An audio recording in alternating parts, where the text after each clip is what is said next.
From the very first cry, there was silence. When baby Emma came into the world, her parents expected to hear the sweet sound of her wail filling the delivery room. A sound that would mean she was alive, breathing, and ready to begin her story. But instead, there was only the quiet hum of machines and the hurried whispers of doctors. Her tiny body lay motionless, her fragile limbs still, her chest barely rising. Emma was born paralyzed from the neck down. Her mother, Grace, could only whisper, "Please move, my love. Please." But Emma didn't move, not even once. Doctors told Grace and her husband, Daniel, that their daughter might never walk, never feed herself, and possibly never breathe without assistance. It was a nightmare no parent could ever prepare for. For months, the hospital became their home. Grace stayed beside Emma's crib, watching every flicker of her eyelids, praying for a miracle.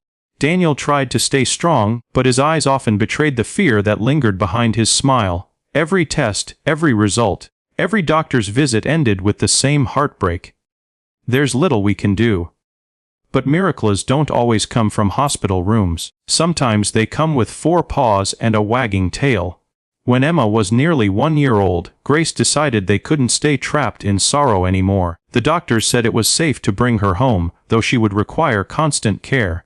Their house had to be modified, ramps installed, special cribs, breathing monitors. Life was complicated, but at least it was theirs. Grace's sister, a volunteer at a local animal shelter, had an idea. "You need something or someone to bring joy into this house," she said. Grace smiled sadly. "Joy, we're barely surviving." But one afternoon, her sister insisted she come visit the shelter. And that's where Grace met Hope, a golden retriever with soulful brown eyes who had survived her own tragedy. Hope had been found on the roadside after a car accident, her back legs severely injured.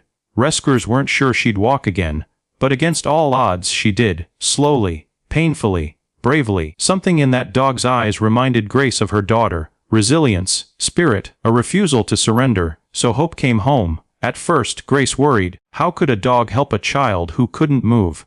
But then, something began to change. Every morning, Hope would lie beside Emma's crib, placing her head gently next to the baby's tiny arm. When Emma cried, Hope didn't bark or panic. She simply stayed there, warm, steady, loyal. Weeks turned into months. Emma's doctors couldn't believe it, but something extraordinary was happening.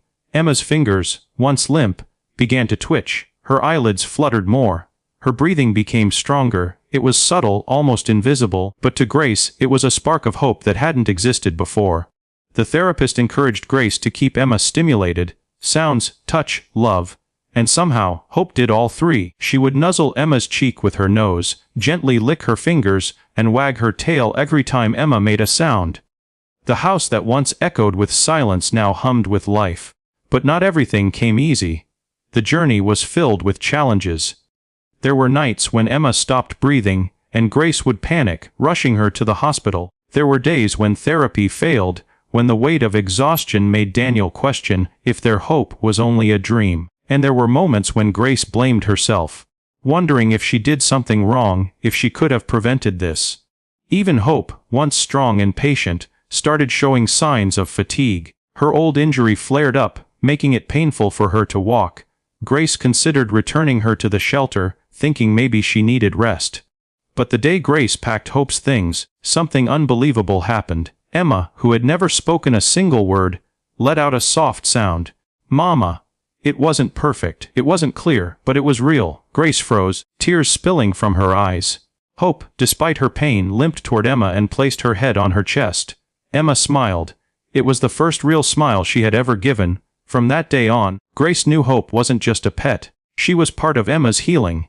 As years passed, the impossible began to unfold. Emma's therapist documented every small miracle. First, she gained feeling in her arms. Then, she could move her hands.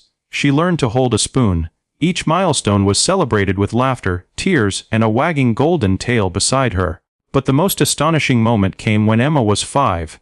It was her birthday, and Grace and Daniel invited friends, family, and all the therapists who had been part of her journey. As everyone sang, Emma looked at Hope, now older, slower, but still filled with love, and whispered, "Up." With trembling effort, Emma pushed her legs down and stood. For the first time in 5 years, she stood. The room fell silent. Grace dropped to her knees, sobbing uncontrollably. Hope barked once, a sharp, joyful bark, and gently nudged Emma forward. Step by step, Emma took her first walk not toward her parents, but toward her dog. And when she wrapped her little arms around Hope's neck, there wasn't a dry eye in the room. That day, Emma didn't just walk, she believed. And so did everyone watching. Doctors called it a miracle of motivation. Therapists called it an emotional breakthrough. But Grace called it what it truly was, love. Hope continued to stay by Emma's side for many years. When she finally passed, peacefully in her sleep, Emma was 10 years old. She cried for days. But she also smiled through her tears, whispering, "Thank you, Hope, you taught me how to stand."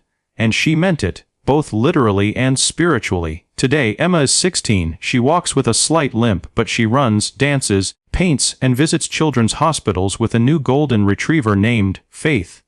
Together, they bring hope to kids facing impossible odds. Just like she once did, and every time someone asks Emma how she survived, she says, "I didn't just survive, I learned to live. And I learned that miracles don't always come from doctors or machines. Sometimes, they come with fur, paws, and unconditional love." If this story touched your heart, please take a moment to leave a comment below. Share your thoughts, your experiences, or simply write, "Hope Lives." And if you believe in kindness, compassion, and the power of love, don't forget to like, subscribe, and share this video with someone who needs a little hope today. This is Be Kind Always, where every story reminds us that no act of love is ever wasted, because sometimes the smallest hearts, both human and canine, can do the impossible.